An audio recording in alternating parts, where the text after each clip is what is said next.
everyone. Welcome back to Press A Gaming. I'm your host, Zephyr Zero, and I'm joined today by Wild High 77.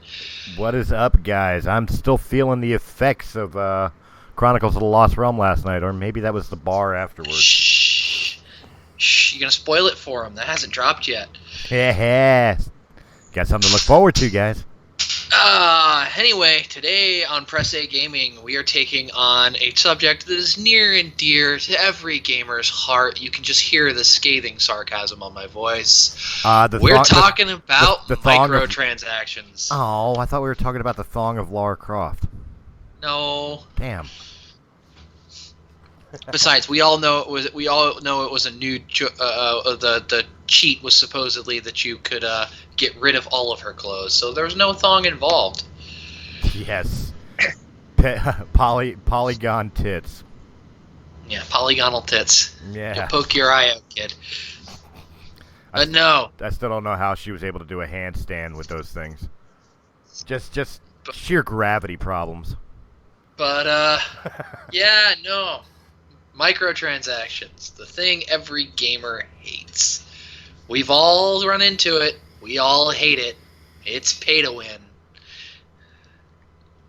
It's become worse than pay to win. Like, it started off as pay to win, but it's become worse. I mean, it's stupid even in games like Fallout, or I guess you could Call of Duties and stuff like that, where now you're paying just for cosmetic shit. Like, you're so vain in your video game characters and avatars that you pay good money just to have some generic ass skin put on your gun or your character. As much as I hate microtransactions altogether, I actually don't mind the games that all of their microtransactions are simply cosmetic. I don't mind it either, but at the same time, it's one of those. Like, it just shows how greedy the industry has become.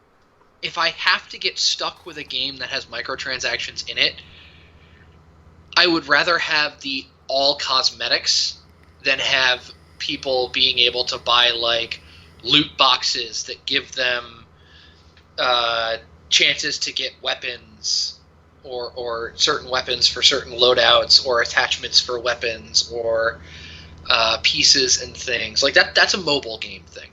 Well, I do. That should be part of mobile games, and I don't want it as part of my console games. I think that you should pay $60 for a game and have the full game. You shouldn't have to pay after you buy the game. Well, now we're going into DLCs and stuff, and we were going to have that conversation. And I know we touched on it a couple times. DLCs, microtransactions kind of go hand in hand.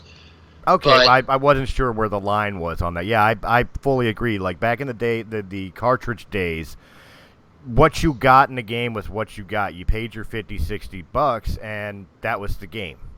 Now, since the advent of internet and CDs and stuff of that nature, not CDs, but DVD-style games, and especially now with the downloaded games, you spend $60 for a half-finished product, and then they expect you to pay for a season pass or the DLC individually or whatever the case may be. They did the little fancy word they put on it, and you're spending almost $60 more, sometimes more, to get the rest of the content of the game. Yeah. The DLC kind of caused the whole microtransaction boom we're currently sitting in. It was kind of a combination of things that caused it. Was game companies saw that you could make a ton of money by treating DLC and other things of the game like you would treat something in a mobile game, of being able to pay to get more of certain thing. And basically what happened was, for a little while there in I guess it was the Xbox 360 and PlayStation 3 era, was we started having a bunch of games come out with DLCs. And in the early days of DLC, it wasn't like, oh, we rushed to get the game to completion, here's an update that adds all the content we originally wanted to have from the get-go. DLC in the early days of DLC was, we put out a completed game. It was finished. Everything was great. And then we came up with this really great idea after launch and built it and put it in so you guys could add it. And that was great. I loved early DLCs because it was always like additional content. It was additional content they came up with after launch, or it was something that they necessarily couldn't figure out how to get it to work before launch, and then they finally figured it out and got it to launch. But it wasn't something that like the whole entire game hinged on. No, you're right, and the best example I can give to that, even in modern times, is the Fallout franchise, the Fallout series.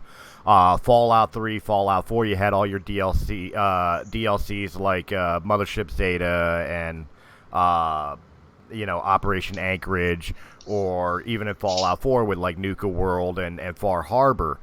Yeah, it was all the devs sitting around Bethesda for frickin' Fallout going, it'd be awesome.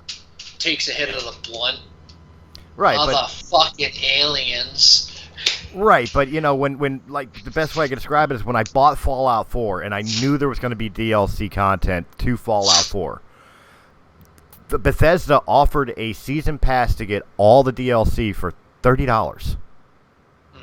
$30, not 60, not 100, $30. I had no problem with that, especially after I saw the DLCs and maybe only 3 of them actually were additional in-game content. The rest of it was building shit.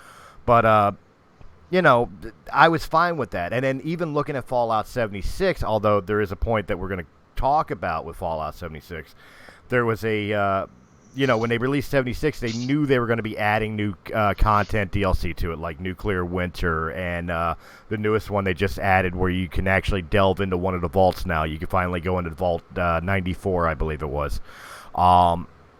They added this shit in for free.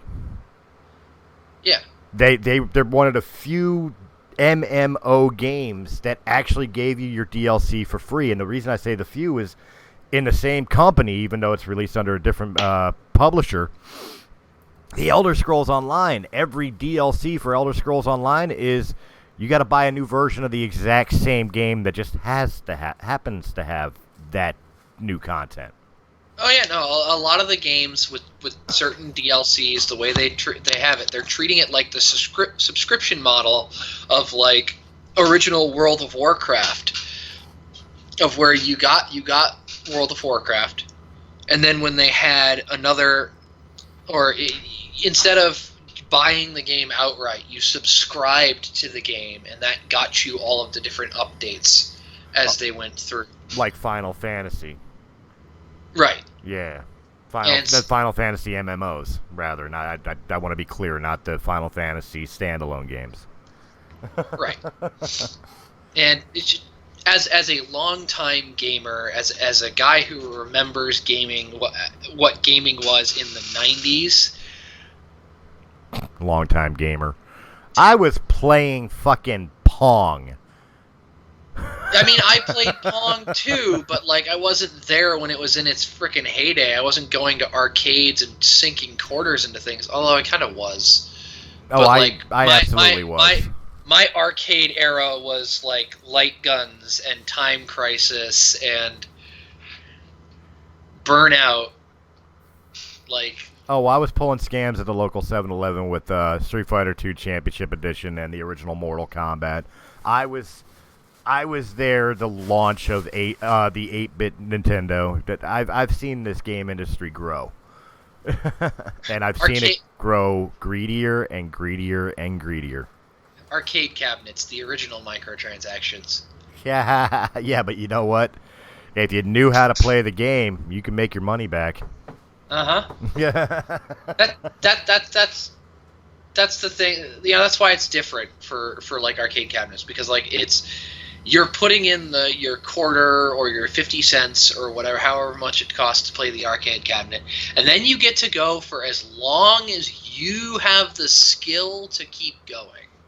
That's not just what I'm talking about. When I said I run scam on like Street Fighter II Championship Edition or Mortal Kombat 1, the base cabinets, I would get challenged by people and putting money on the table. So not only am I still running on my quarter, but I'm taking their money because they can't beat me. Yes, I was that good at those games. You know. Anyway, so still, that's no, what I meant by you can make your money back. I'm more referring to the sense of, paying a quarter in to play a game, and you lose, so you have to keep paying money if you want to keep playing the game. But it's like that's different from microtransactions because that's all skill based. Like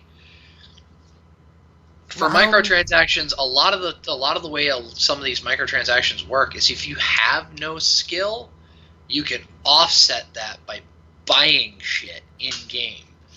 You know what, though? That doesn't bother me as much as the fact that it's available for the people that you do know has skill.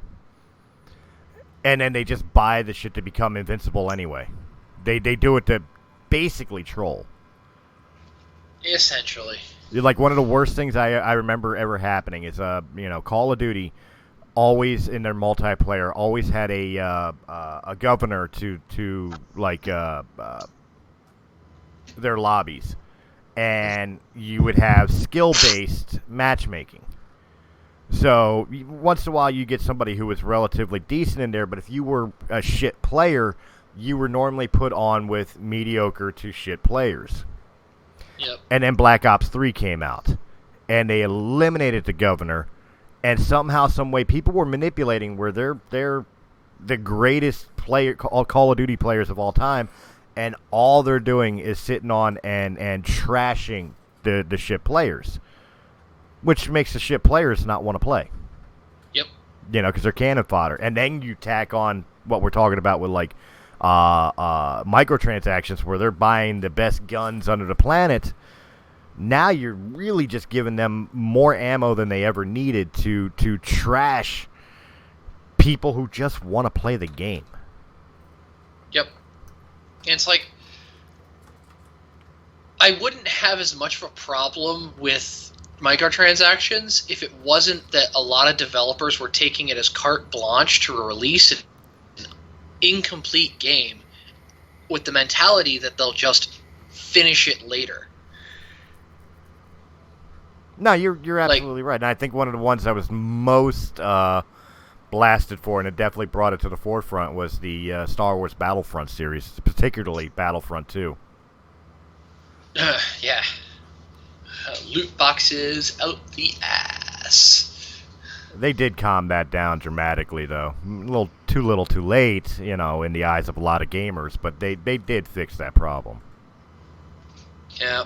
But, no, like the example of an unfinished game being released and then having to be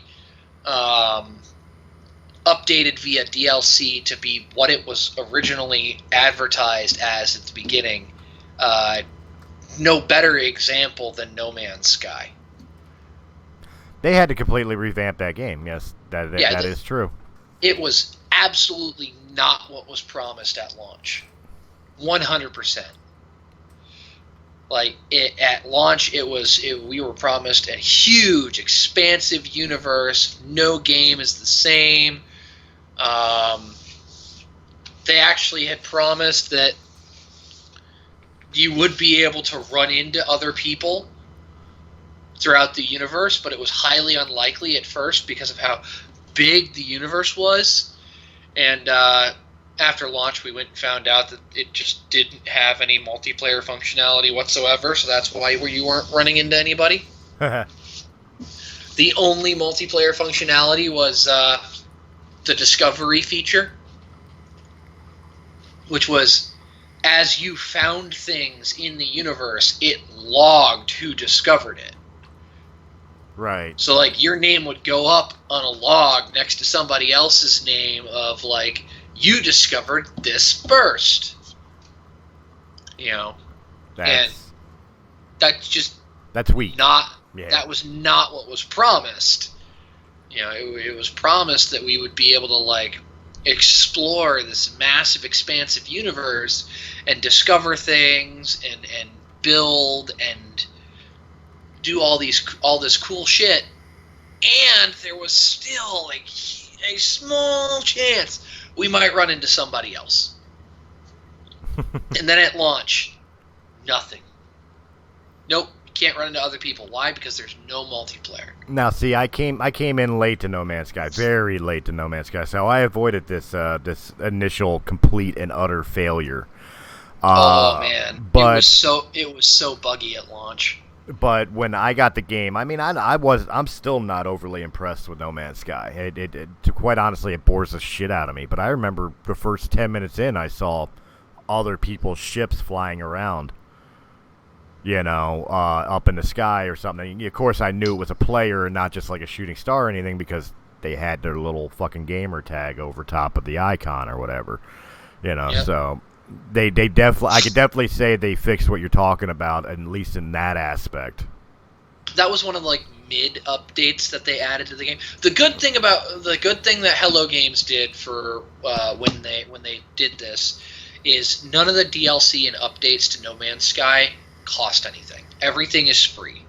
That they actually are updating the game up to what was promised at no cost, at no extra cost to the consumer, which I think is nice. I think it's nice, and I also they should have released it as the whole game, and if they couldn't make that point, they should have delayed it before launching it unfinished. But I'm fine with releasing updates to a game after the fact at no cost to the consumer if the developers want to continue revamping the game or building upon it, like Minecraft. You buy Minecraft off of Mojang's website, and you have the PC copy for pretty much life. You have your sign in and everything. All you got to do is sign back on.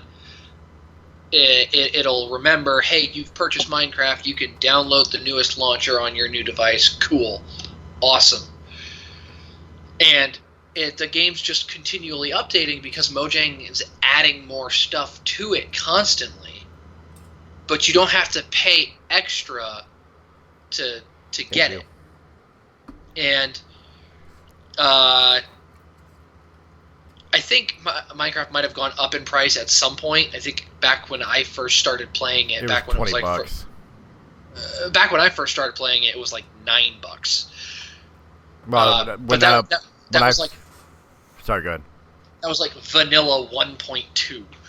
Well, that's what I was gonna say. When it's really, especially when it started coming to consoles, like heavily to consoles. I remember it being a $20 download or purchase, brand new. Yes. Now I think it's $30. I think it has gone up to $30. Yes, it's about $30 for. It's still a relatively cheap game, but yeah. Oh, don't get me wrong, yeah, but I love that.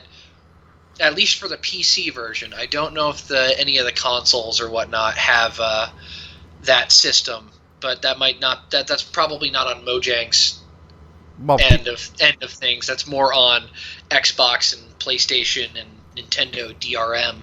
Well, that's what I was gonna say. Is because on most consoles, you're not buying it from the publisher so much as you're buying it from the Xbox or PlayStation stores. And once you purchase on there is when you're talking about downloads, not physical copy games, but downloads of the games. It remembers that you purchased it. You never pay for the game again. Now, if you have a physical copy of the game and you break the disc or lose the disc, you have to go out and buy another disc. But Yeah. But if you purchased from the game stores and downloaded onto your system and wound up deleting it, not a problem. You can re-download for free. Right. But I know the PC version, at least of Minecraft, and that's the one I have that keeps super up to date. The console versions are a little bit behind as far as updates, but that's just because the console versions didn't come out until much later. Right. So the PC version's always been 2 or 3 updates ahead of them.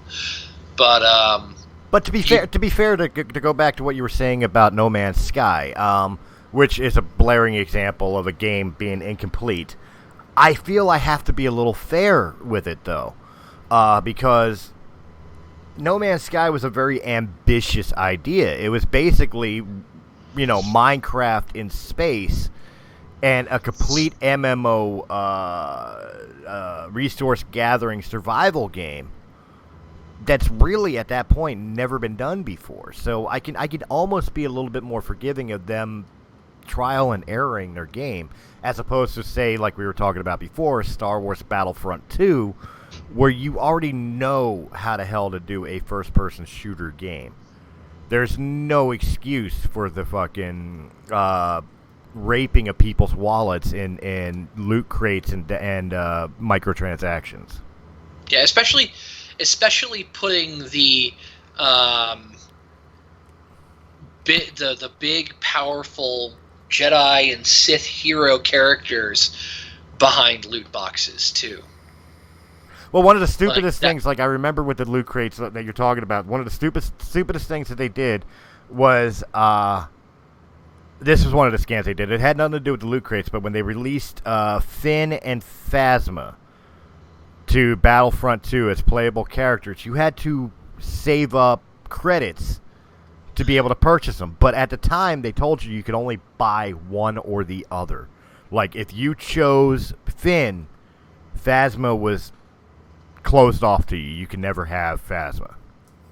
You know, like, so you had a choice. So people were choosing one or the other, and then a couple days down the line, not even a couple days, a couple weeks down the line, well, they just released both of them to everybody and did it for free. Which goes back to, like, Call of Duty Black Ops 2. I remember that was a big deal. You know, not so much a loot crate. Makes me wonder if they didn't release them to everybody for free because they got backlash for making people have to choose. Probably, but they didn't return the credits to the people who did purchase these characters beforehand. Well, of course not. They're not going to give you your money back. Well, I mean, it's in-game currency. It's not real money, but at the same time, it's still people's time and effort to save up those credits to try to get those characters that they could have used on something else now. You know, that was kind of a dick move. That's kind of where I was going with Call of Duty Black Ops 2. I remember when I ordered that, pre-orders only was getting Nuketown 2025, which is one of the maps, the infamous maps for Call of Duty. But you had to pre-order it. If you did not pre-order the game, you did not get Nuketown 2025. And then, of course, they would release Nuketown 2025 for everybody later on. 2 months after launch, not only did they release it for free. How much do you think it pissed all of us off who rushed out to pre-order the game because we wanted that map? That was kind of the time. That was kind of the point where I got completely sick of Call of Duty and their games. With not games as in the game itself, but games as in the publisher's constant screw with the players.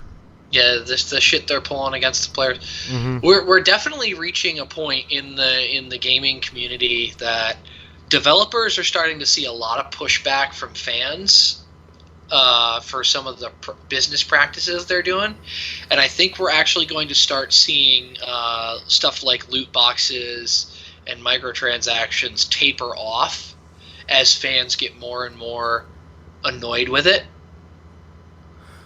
Because eventually we are going to hit a tipping point where fans are just going to stop buying games that have microtransactions and loot crate mechanics and all that in it, because it's just not worth it. Well, to be fair, I mean, like I said, going back to like a Fallout, especially an offline Fallout game, I'm more than willing to buy DLC for that. More than willing, because it's additional content. But when it comes to things like, say, for the sake of argument, like Call of Duty, again, using it as an example, I will not buy your map packs. I will not buy your loot crates. It's never going to happen. I've done it once, and I felt completely ripped off by it. Like, it by the end of it, what I got out of it was not justifiable to the price, to me, in any way, shape, or form. So more and more players are going to be like me, where it's like, we'll buy your $60 game because we like the game, but all your additional shit that you're trying to nickel and dime me out of, you're never going to get it from me. I hate loot boxes with a burning passion, because it's a lot of the times you wind up having to pay to like get a couple of loot boxes because you're just not earning them fast enough to get what you need, and it never never gives you what you need. And it's never worth what you paid to get those loot boxes. And it's basically gambling. It really is. In fact, wasn't it ruled by the courts as far as Battlefront 2 was concerned? It was actually ruled as gambling, and that's why EA was forced to change that mechanic. Oh yeah. Like courts have continually upheld that loot box mechanics in video games is gambling, and therefore, if you're trying to market your game to younger audiences, you can't have loot box or loot crate mechanics in it without if it involves real world money. Because if it's something that involves in-game currency, then woohoo, there you go, you can have it. Congratulations. Right, but, now you're just taking people's time and grind mechanics to earn your little thing. But, yeah, as far as real-world money, and one of the major reasons why it has to be that way for video games is because as much as people like Zepp and myself still enjoy video games, let's be real, video games are still a kid's market. Oh, yeah. And you can't give gambling to a child. Oh, no. Like, I still remember Pokemon got so much flack in the 90s because they had the game corner in their games. Okay. In Pokemon Red and Blue and Yellow and Pokemon Gold and Silver. Also, I think they kept it up until Ruby, Sapphire, and Emerald as well. You could go to an in-game location called the Game Corner, okay. And you would get an in-game item called a coin case or whatever, and you could purchase tokens for the Game Corner that went in your coin case with your in-game currency. There was no real world money, haha, you get Game Corner tokens. It was just a fun little mechanic in the game that you could take your in-game currency, buy a couple tokens, go into the Game Corner, and play slots. It was basically a slot machine game for the first two games, and then in Pokemon Ruby, Sapphire, and Emerald, they added a roulette wheel that you could play. And pretty much it was just you went and played to try and get to earn more tokens back, playing the slots and playing the roulette to buy items using the tokens. And there were some pretty nice items behind the tokens. There's even for at least the first two games, there was a Pokemon behind the tokens that you could only get if you got enough tokens to buy that Pokemon. See, I don't see that being a problem because, first off, you're not using real-world money. And second off, I'm remembering back when I was, under 10 years old, and my kids, or my grandparents had the Atari 2600 they would let me play. And there was blackjack and casino and poker cartridge games where you gambled your points. I just remember back in the 90s, Pokemon received 90s and early 2000s. Pokemon received so much flack for having the Game Corner because it was like, you're teaching little kids how to gamble, and it's gonna make them into gamblers and ruin their lives. And it was like, no, you idiots! It's just a fun little mechanic in the game. It doesn't even affect the overarching story. I mean, stuff like that was going on forever. Look at Final Fantasy VII and the Gold Saucer. A lot of unique items you could only get randomly from playing in the arcade section of Gold Saucer or doing the battle arena of the Gold Saucer or I think Tifa's final limit break was something you had to randomly get out of a claw machine in the Gold Saucer. Yeah, games have always had random drop mechanics and all that basically amounts to gambling in game, but it's not like microtransactions where you're paying real world money to have a small, minute chance of getting this whatever item that may or may not affect your gameplay. Right. It was just a random generator, and the worst you had to do, like, again, to use Final Fantasy VII as an example, your in world currency was gil. The gold saucer used GP, gold pieces, I assume, but you had to pay a ratio of, what was it, 200 gil for 20 gold pieces? Right. And you use those gold pieces to do the arcade things like the claw machine or whatever, to try to randomly get whatever specialty items are there. And more often than not, it cost you a good 10 grand in gil to finally get that thing. It just took forever. But the only thing you lost was time and digital currency, not real money. Right. And longtime gamers, especially RPG players, are no strangers to the grind. That's just part of the game. Like, you go through the grind, you get the strong items, you beat the boss, you complete the game, 100% complete it, get every item, strongest items, everything. Loot crates and loot boxes and microtransactions are not the grind. And I think that's why mostly RPG players and other gamers like that are so against microtransactions, because it's like, it takes away all of the fun of it. The challenge. The challenge. It takes away all of the work, because it's like, if I can just pay $50 USD and get all of these items that it takes hours upon hours of grinding to get the proper in-game currency to get it, it's a shortcut, and it's just not worth it. Well, I think you hit the nail right on the head. That's why the popularity of it to a lot of people is we live in this world of instant gratification and short attention spans that they're exploiting. Is the fact that people don't want to put in the time and effort to do the grind and to do the challenges and earn the special rewards for doing that. They want that shit now. Well, okay, here, give us $10 and you can have it. Like, great example of the grind in an RPG of recent memory is in the game Undertale.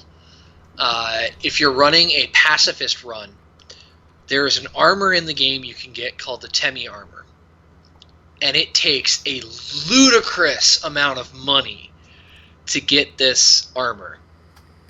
And pretty much what you have to do is you have to take an item that, when you use the item, it fills your inventory with a copy of the item and a couple of different types of items. Right. And then sell all that off, except for one, use the item again, and just rinse, repeat, ad nauseum, until you have enough gold to buy that armor.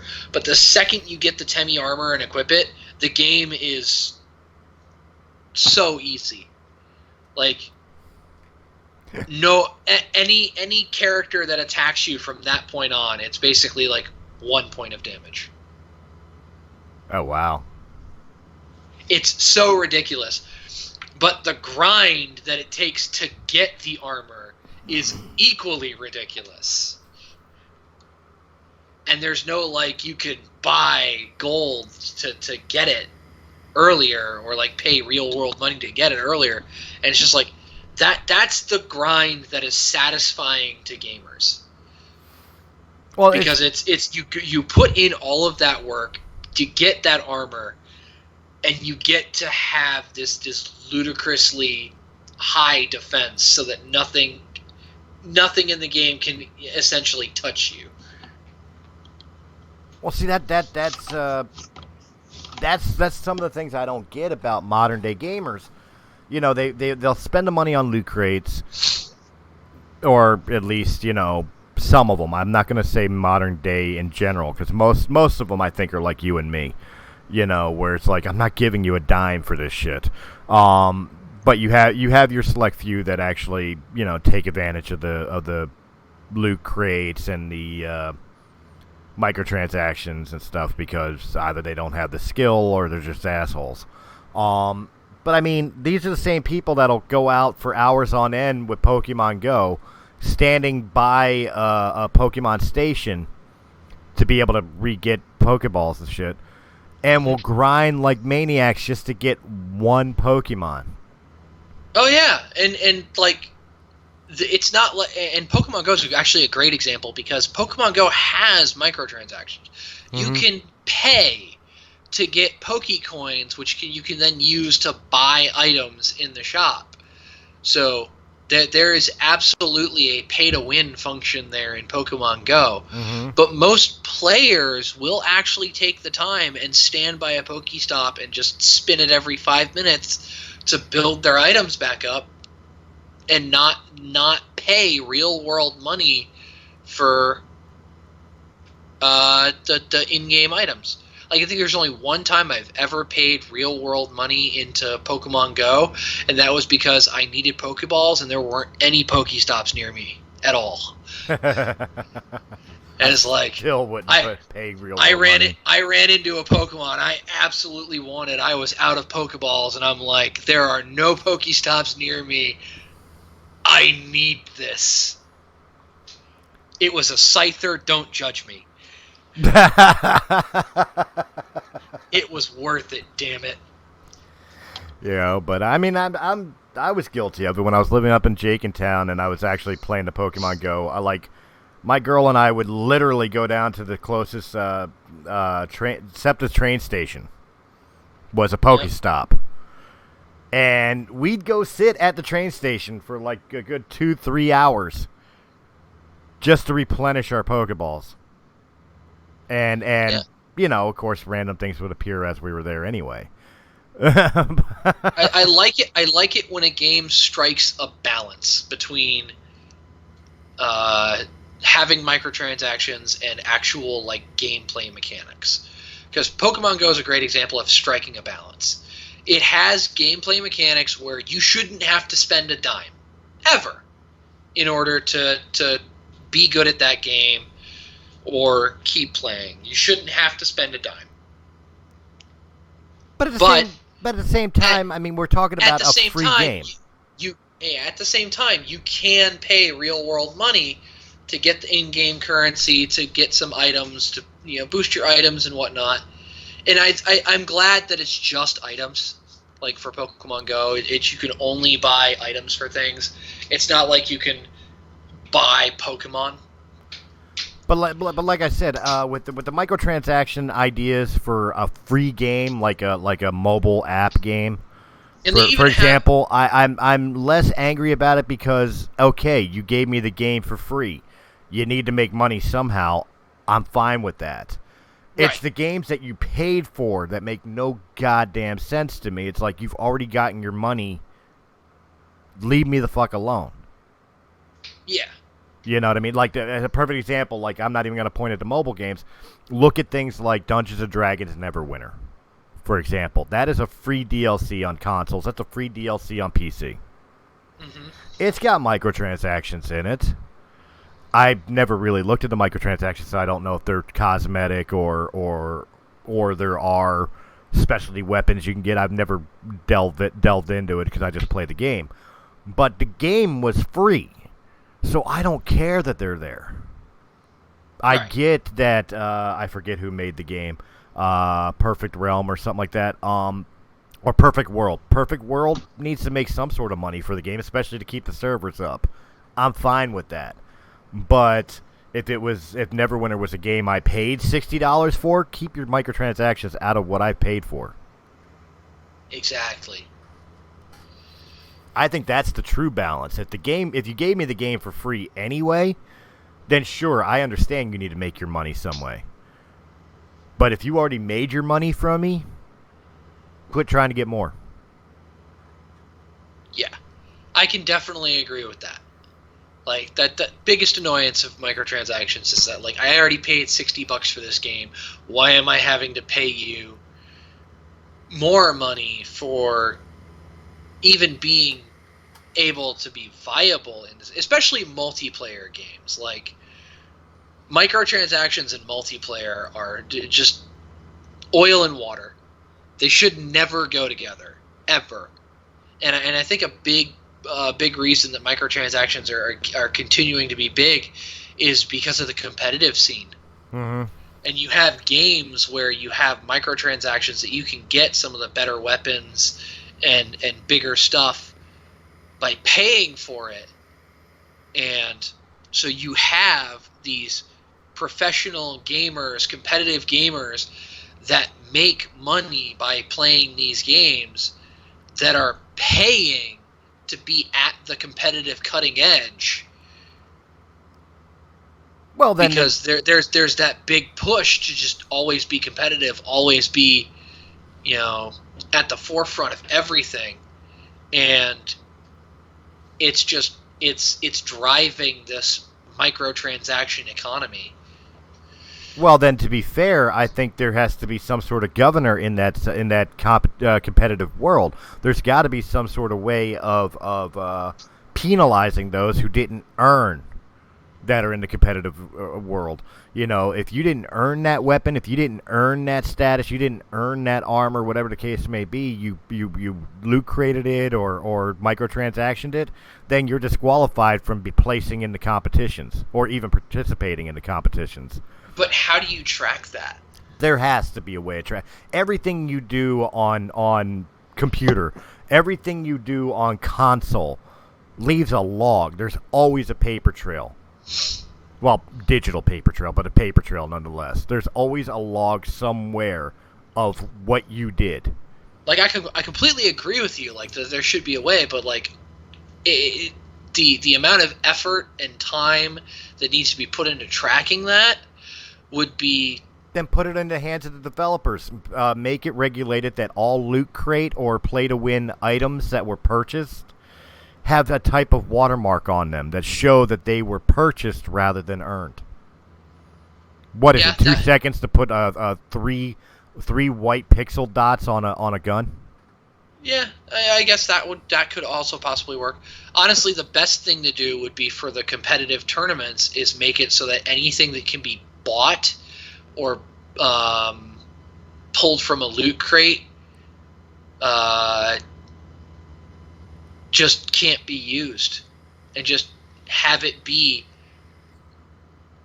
default weapons, raw skill.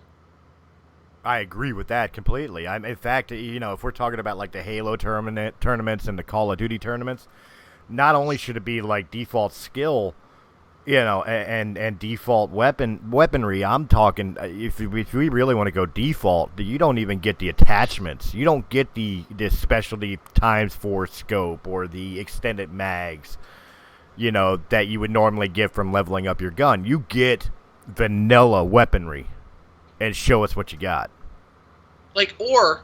And this is kind of taking a page out of the book of like Fortnite or PlayerUnknown's Battlegrounds with the whole battle royale system. Have a first-person shooter that does like a team deathmatch or whatnot that has the attachments or all of the things that you can add to your gun or upgrade your gun with. Have those littered around the map. Well, Halo basically does that. Yeah, everybody starts out with the same beginning loadout, and then you can find upgrades to your gun along the way on the map.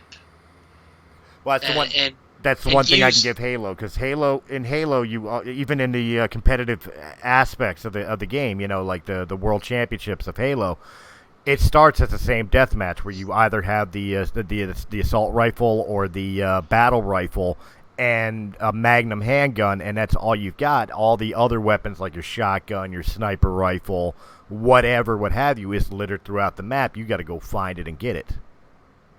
Yeah, at that point it becomes just raw skill and knowing your map. Yeah, I agree. I definitely think they should do that for competitive play, especially in this world of esports. But yeah, we got competitive gamers in games like Fortnite and Battle Royale and PlayerUnknown's Battlegrounds that are paying to buy the upgrades and I'm actually laughing because Fortnite just recently did a thing that all of the competitive and top professional Fortnite gamers are crying about. Is they added a mech to the game. Okay. And basically what's been happening is whoever gets the mech first just has an automatic advantage over everybody else. So all these professional, competitive Fortnite gamers are getting their asses handed to them by casual kids that are finding the mech first and just curb stomping everybody on the map. Well, see, something like that I can agree with, and I think other games should incorporate that type of mechanic to get and I don't know if it's even feasible, but that almost seems like leveling the playing field in its own right. If you got an overpowering player, for the sake of argument, that that is just whooping the shit out of everybody, whether it's Loot Crate or otherwise, that they did it and they're curb stomping everybody under the sun, then put some MacGuffins in there that can be found by the shit players, only by the shit players. That helps give them some form of fight back ability. It's the original Halo. It's whoever gets the tank first. Like this isn't anything new for gaming. The Fortnite's inclusion of the mech is completely precedental. Like there's a precedent for this in competitive multiplayer games, and you have these professional gamers crying about it and telling I think it's Epic Games is the it's essentially the golden gun. Yeah. And you have these professional gamers crying about it and being like, you need to get rid of the mech and take it out of the game. It's like, dude, if you're tired of getting your shit wrecked by the mech, find it first. It's that simple. Congratulations, it's part of the new meta. Like, go if the mech is part of the game, go find the mech. Go find it first. How dare you give other players something to force me to have a challenge? Again, instant gratification. Gratification. I would love to see some of these, like, the competitive gamers that have gotten to, like, professional status playing games like Fortnite. I would love to see them go a couple of rounds of team deathmatch in the original Halo or Halo 2. Especially Halo 2. Matchmaking lobbies. Oh, Halo 2's lobbies and game maps and some of the players. I mean, you could still play them obviously in the Master Chief Collection, but I mean, that was probably the toughest. That and Reach, I would say Halo 2 and Reach were probably the hardest multiplayer matchmaking lobbies I've ever been in.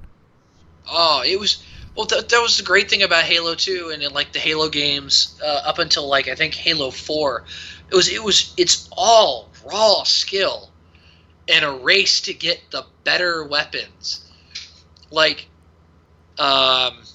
if you were a pretty damn good Halo player and, like, could take people out with the battle rifle or the assault rifle pretty effectively and everything, there was still always there was that thought in the back of your head is, I hope that some asshole doesn't beat me to the sniper rifle or the rocket launcher or the shotgun or the laser or the laser sword. I forget what it was called. Because you could be like a really great player and have a great kill streak going with just the battle rifle and the Magnum you started off with, but all it took was coming around the wrong corner and some asshole having a rocket launcher to ruin your day. Well, Halo had the right mechanics to begin with, and I mean it still does. I don't remember if they did it in Guardians, but I know Halo 4 on back. I mean it was default hardcore mode. You could betray your teammates. You could kill your teammates. Mm-hmm. So you had to watch friendly fire because you did get penalized for it, and if you got penalized too much, you got booted from the game and usually wound up with a ban. Another thing Halo did right that I think other games need to put into mechanic is people who would rage quit. In other games, you don't get penalized for rage quitting. You know, or fuck this, you're killing my KD because you're whooping my ass, whatever, so I'm jumping out, and the stat doesn't count. Not only did the stat count in Halo, but again, you got penalized. You couldn't play for up to like 30 minutes if you jumped out of a game early. Yep. And again, I don't remember if Guardians did it. I know Halo 4 on back did. You'd also get penalized for killing yourself on accident. Yep. So if you got a little overzealous with the rocket launcher and you managed to kill the guy but also killed yourself, you didn't get any points because it negated. Because you got the 1 point. I was about to say, if you kill, you got the 1 point for killing them, and then a -1 for killing yourself. Well, even if you don't kill them and you wind up killing yourself, didn't it still take one of your kills away? Yes, because most Halo games you'll get an automatic -1 for suicide, and I think it's also a -1 for killing teammates if you have that setting for earlier games. Right. Again, it's been so long since I played Halo 5 Guardians. I don't remember if those mechanics still existed in that game, which was the most recent Halo game. I would have to check. I don't think I played too much of multiplayer for Halo 5 Guardians. But I do remember Halo 4, ODST, Reach, 3, 2, and 1. All of them had the same mechanic, as far as that was concerned. And I fully agree with you. Call of Duty, Battlefront, Fortnite, all of you should have the same fucking mechanic in there.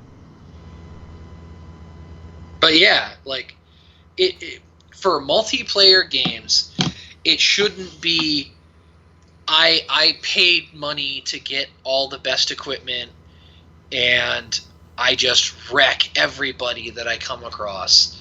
And honestly, it's not too many first-person shooters that have that problem. It's mostly MMOs.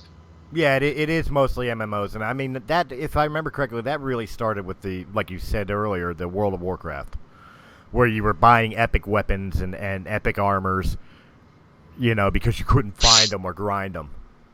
Right. You know, so, but I mean, it did slip into the FPS multiplayer world, just not as heavily. Yeah, but multiplayer games should be raw skill against raw skill. It shouldn't be, oh, this person paid to have all of the best equipment, so they're just automatically going to wreck my shit. If you're going to have people with all of the best equipment going up against people with all the best equipment, you should make it so like there's an arena function or something that you can get match made.